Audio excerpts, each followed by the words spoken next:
Ligtas sa ating mga Pilipino ang pagiging makabayan, lalo na sa mga kinakaharap ng ating bansa kagaya na lamang ng gutom, kahirapan, korupsyon, at iba't iba pang katiwalian sa politika. Ngunit, nasa puso pa ba ng bawat mamamayan ng pagiging makabayan? Lalo na sa panahon ngayon, ang puro kinakaharap ng ating bayan ay puro suliranin. Meron pa bang mga modernong tao sa kasalukuyan ang nagsisilbing bayani na kung siyang kayang itaya ang kanilang buhay para sa ating bayan? Narito, ating alamin at ating tungkol. Narito ako ngayon at kasama ko si Ginoong Paul Feliciano, isang guro na nagtapos sa ating prestihiyosong paaralan. Magandang araw po sa inyo, Ginoong Feliciano. Narito po ako para magtanong ng mga onting katanungan upang malaman ng onting detalye sa inyong buhay. Okay lang po ba sa inyo? Okay lang. Nais ko lang pong itanong, kailan po ba kayo graduate sa iyong kolehiyo? Nakapagtapos ako sa RTU noong April 15, 2015. Yung nakarang taon ko. Saan po ba kayo nagtuturo at ano ho ba ang inyong tinuturuan? Sinularte lang ako dun sa isang college na institution kung saan yung teacher doon ay umalis, kaya ako na-hire doon. Ngayon nagtuturo ko ng first year college saka second year college, English saka work ethics ang mga subject ko sa Infotech. Sa inyong 4 na taon na pag-i-stay sa kolehiyo, ano-ano ho ba yung mga achievements at mga bagay na parangal na nakuha nyo habang kayo po'y nag-aaral? During my stay sa college, lagi ako lumalaban sa CED Days, CED Week ng chess tournament, tsaka ng essay writing competition. Nagsusulat din ako ng iba't ibang tula na ginagamit sa paglilimpag sa The Guardian, yung abilidad doon. So kayo po pala ay mahilig magsulat ng tula at mga essay. So pwede po bang makahingi ng kahit onting linya lamang dyan? Ang natatandaan ko nung isinulat ko na sa The Guardian, yung isang linya kung saan inaalay ko yon sa sinisinta kong babae dati na hindi naman nagkamit. Ano yun? Ang aking pag-ibig ay sintibay ng nara. Sintigas at sinlakas ni Crisostomo. Abay, kahanga-hanga naman, Ginoong Feliciano. Mukhang makata ka talaga, ha? Hindi naman. Bukod po ba sa pagsusulat ng tula, pagsusulat ng essay, ano po ba yung may mga patimpalak or contest po ba kayong sinalihan bukod sa pagsusulat ng tula? Karamihan ng contest o patimpalak na sinalihan ko ay nung high school. Sumasali ako sa reading comprehension kung saan nag-first place ako at tinalo ko yung pinakamataas na eskwelahan sa Mandaluyong, which is Pansay. So yun yung parang kumbaga tumatak sa akin at talagang doon ako nakilala. So kuya, ngayon po, alam naman po natin na balita ko po ay kayo ay kadalasan or na minsan ay na-discriminate sa noong kayo nag-aaral pa. Ano po ba yung mga bagay na sinasabi sa iyo? At paano niyo po yun na-overcome yung mga bagay na yun? Madalas yun kasi mula pa nung high school ako nun, kasi makulit ako nung high school. Kaya pag nilalaban ako sa contest, di sila naniniwalang mananalo ako kasi ang alam lang nila, puro kalokohan ang gagawin ko. Salamat, Ginoong Feliciano. Ay maraming salamat po.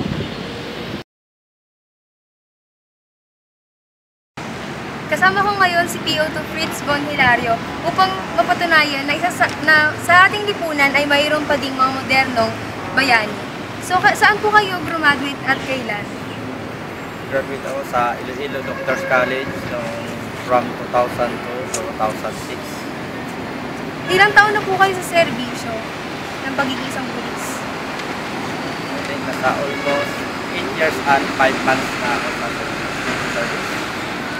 So, ano po yung pinaka tumatak sa inyong experience sa pagbibigay ay pagkakaroon ng isang serbisyo? Para sa akin, ang naging greatest achievement ko, noong detailed ako as one of a security member during papal visit ni Pope Francis. Dahil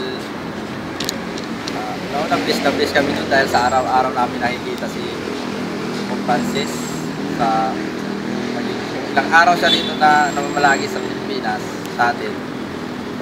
Yun, nakikita namin araw-araw. Ano po yung pinaka tumatak sa inyo na bahagi nyo sa lipunan natin na parang masasabi yung isa sa pinaka-accomplishment nyo sa pagiging isang pulis? Naging best achievement ko. Noong na-assign ako sa Mobile Patrol Unit, nang malala ko anong taon doon. May nahuli ng dalawang FX photographer na nahuli namin doon dahil yung FX driver pumunta sa amin para mag-complain na nakakapal siya. Yun, inalag naman at hindi na-attach yung mga suspect, kaya na huli namin at nasampahan ng kaso kasi tayo napaikulong. Salamat po. Salamat po sa lahat.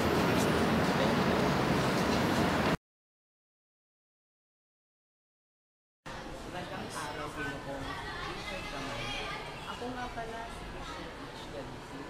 ang inyong tagapagsinyasa sa araw ng ito. Magandang hapon. Narito po ako upang pagawin si Noong Richard Kamani patungkol sa kanyang gaano kahalaga sa inyo ang pagsusulat? Gaano kahalaga ang pagsusulat? Bilang isang guro ng Pilipino, isa sa mga larangan, kasabihan na nililinaw natin ay kakayahan ng mga mag-aaral sa pagsusulat. So naniniwala tayo na sa pamamagitan ng pagsusulat na ito, ay makikita natin yung tunay na antas ng kanilang pagkatuto. Sapat sinasabi na ang pagsulat ang pinakamataas na antas ng pagkatuto ng mga mag-aaral. So ganun kahalaga ang pagsulat. Salamat po. Ano po yung pinakatumaka na achievement niyo sa larangan ng pagsusulat? Okay, sa aking palagay, ang pinakamataas na karangalan na nakuha ko ay actually hindi naman para sa akin, para sa aking mga mag-aaral, kung saan nakapasok kami para sa National Press Conference ngayong taon, gaganapin sa Coronadal. Isang karangalan na makita ang aking mag-aaral na lumalaban sa larangan ng pagsulat. Hindi bali ng ako ay hindi ma-recognize. Basta maipasa ko lang yung aking mga kaalaman sa aking mga mag-aaral. Salamat po din sa oras na binigay niyo sa akin. Okay, maraming salamat. Andito ako ngayon para interviewin ang isang magiting na nurse na pwede nating maalihing tulad sa mga magigiting na bayani. Hi, ma'am! Hi, ako si Kaisa. Ako ay isang nurse. Oo nga, ma'am. Balita ko nga, ma'am. Magaling nga daw po kayo nurse. So, ma'am, kailan kayo graduate at saan, ma'am? Ako, graduate ako noong 2012 sa Our Lady of Fatima University. And then, 2013, kumuha ako ng board exam at sa awa ni Lord, nakapasa naman Oo, ako. ma'am. Congrats naman dyan. Bali, ma'am, pwede po bang matanong kung ano yung mga greatest achievements or greatest experience nyo nung nag-duty po kayo, gano'n? Alam mo, ang pagiging isang nurse ay talagang napakahirap dahil mag-duty ka, hindi mo alam kung 8 hours lang o sa susunod na shift ay ikaw pa din. So, greatest achievement sa akin na nakagraduate ako kahit na medyo matagal dahil huminto ako ng pag-aaral.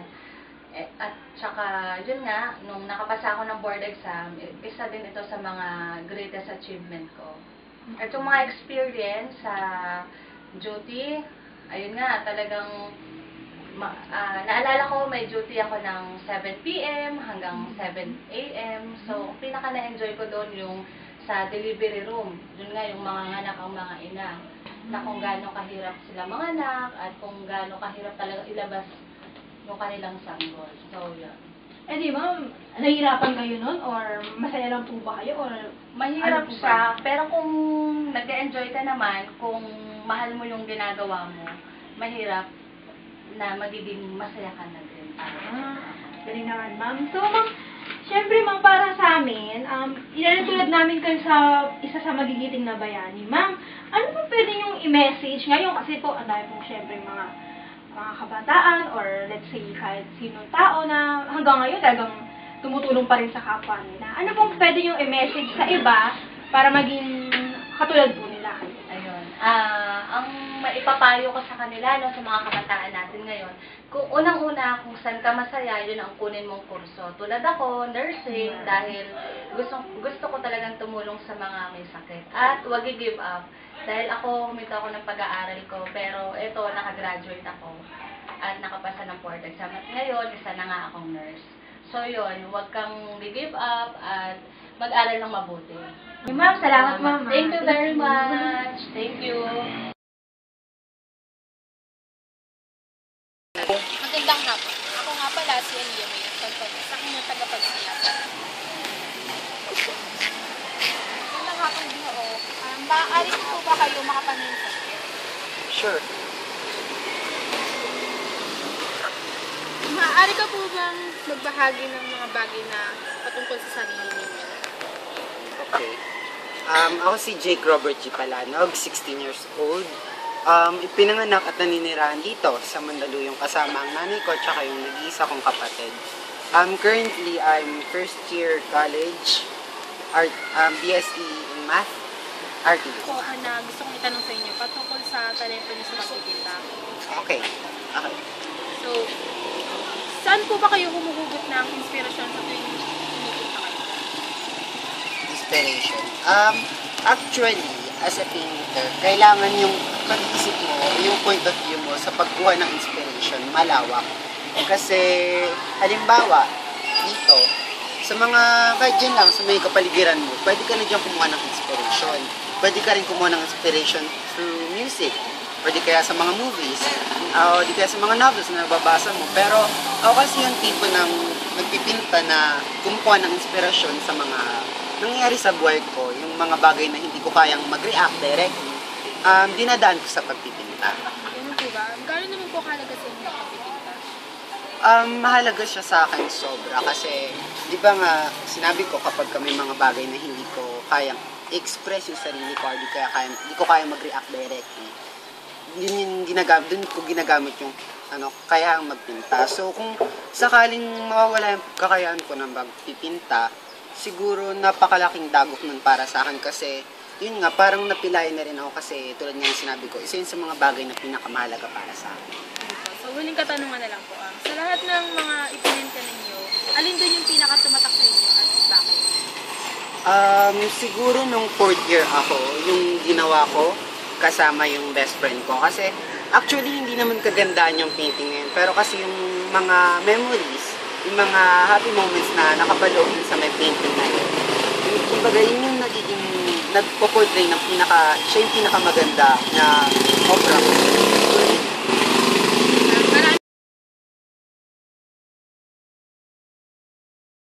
Nandito nga pala ako para interviewin ang modernong Gabriela Silang. Ako nga pala si Kera Carmine. Ate, ano po ang pangalan niyo? Mary Grace. Mary Grace. Bulgar. Ilan taon na po ba? 24 years. Maaari po ba kayo magkwento o magbigay ng mga masasabi mo karanasan na naging matapang? Siguro yung pagharap ko sa aking mga problema, lalo na yung sa pagkakaroon ko ng maagang responsibilidad. Nalaman nga po natin na si Ate Mary Grace ay isa ng may bahay at isa ng ilaw ng tahanan. Paano mo po may lalarawan ng iyong sarili? Ako, simpleng babae, walang masyadong magarbong buhay, pero nangangarap tsaka nagsisikap para guminawa yung buhay, tsaka ng aking mga pamilya. Matanong ko lamang po, kilala ko po si Gabriela Silang? Oo. Kung maihahalin tulad mo po yung sarili mo kay Gabriela Silang, sa papaanong paraan? Di ba alam naman natin na si Gabriela Silang, matapang siya, naging nagsasapi siya sa mga kilusan para sa ating ikaulad, sa ating kapayapaan, para siguro yung may larawan ko, may halintulad ko sa akin, siguro yung pagiging matapang ko. Tsaka parehas kaming nagsusurvive sa buhay kahit gaano kalala yung problema, yun, binibigyan ng solusyon. Ayun lamang po at maraming salamat Ate Mary. Para interviewin ang huling taong aming nahalintulad sa mga bayan. Magandang hapon, sir. Ako si Delphine To Jr. Born on June 7, 1967. Graduate ng Education year 1991. BSE, major in Social Science, minor in Physical Education. 19 years akong teacher. So, saan po kayo graduate? Graduate ako ng National Teachers College. Sa National Teachers. So, ano po yung mga naging nyo? Saan po kayo nagturo? Ganun. Teaching experience ko. Opo. Turo ko ng first year sa Assumption, Kapampalay. Then, the next following 3 years, Letran, Manila. Okay. Tapos, marami kasi akong experience sa teaching. The next is St. James Sora. Then, the last yung Chinese school sa San Juan. Kamusta naman po yung naging, niyo po? Naging maayos naman po yung teaching experience? Masarap magturo, masaya. Kaya lang, sabi nga nila, in teaching, talagang purely vocation. Wala pang imaman na teacher. Which is right, di ba? Opo. So ngayon po, kamusta na po kayo ngayon? Nagtuturo pa rin? Hindi na. Since nang may stroke ako last March, hindi na ako nagturo kasi alam niyo naman, pag stroke person, mahirap talagang yung mobilization ang mahirap eh. And secondly, siyempre, yung physical aspect natin sa pagtuturo, kailangan full na may bibigay natin sa bata. Kaya siguro, yun ang nag-deprive sa akin, kaya hindi na ako nagturo. Before po kayo may stroke, nagtuturo pa po ba kayo? Oo naman. Saan po kayo ngayon? Saan po kayo doon? Sa Chinese school, nagturo sa San Yun po Juan. yung last San Juan. Ano pong naging yung naramdaman niyo? Kasi syempre, na-stop lahat. Nung nangyari to, siyempre, depressed. Number one, depressed. Pero since na kailangan natin mag-move on as a person, kailangan mag-move on tayo kasi hindi yung pwede porket disabled ka, hindi mo ititigil mo na yung mobilization. You must move on and go on to our life. Opo. So, ngayon, nasa bahay lang po kayo, gano'n. Pero I keep myself busy. Opo. So, ano pong pwedeng i-mensahe niyo sa mga yan, katulad nyo, na naging katulad nyo rin po ngayon, na dati may mga, yung mga ginagawa nila dati, tapos ngayon, na-stop dahil sa illness. So, ano pong pwede yung... Siguro, ang pwede ko lang ibigay na point is, as a able person, we should not stop in working, and we must strive and keep the best out of our child. Thank you po. Thank you, sir. Thank you very much. Thank you. Thank you po. Yon, natapos din tayo. Na-realize ko lang na sa panahon ngayon, marami pa pala tayong matuturing ng modernong bayan. Oo nga, alam niyo ba si Jose Rizal, yung na-interview ko nakaraan? Grabe, alam mo, ang gagaling ng mga gawa niya. Nakabasa ako ng ibang mga tula niya at alam mo, para talaga siyang si Jose Rizal. Alam niyo, yung discipline passion na akin, parang ang galing niya talaga yung mga experience na naranasan niya, hindi talaga matatawaran. Ay nako, alam niyo ba si Marcelo Echidepala, nung ina-interview ko siya, grabe, parang nabigyan niya ng buhay yung pagkatao ni Marcelo Echidepala. Grabe siya. Si Apolinario Mabini nga, kahit may niindang sakit, life must go on pa rin. Ganun lang talaga. Nakaka-touch naman si Melchor Aquino kasi nakakatulong siya sa mga kapwa niya. Kahit di ba? Lahat yun nagagawa niya sa pagkisilbi niya. Ang ganda. Tapos yung modernong one din na interview ko, grabe. Sobrang galing talaga niya sa pagpipinta. Talagang mahalin tulad mo talaga siya doon. O yung modernong Gabriela Silang naman, kahit babae siya, napakatapang. that there are still Filipinos that we can consider them as national heroes in our history. We can call them the modern heroes living in the present time. They are seen and interviewed in this project. Thank you for watching and have a good day.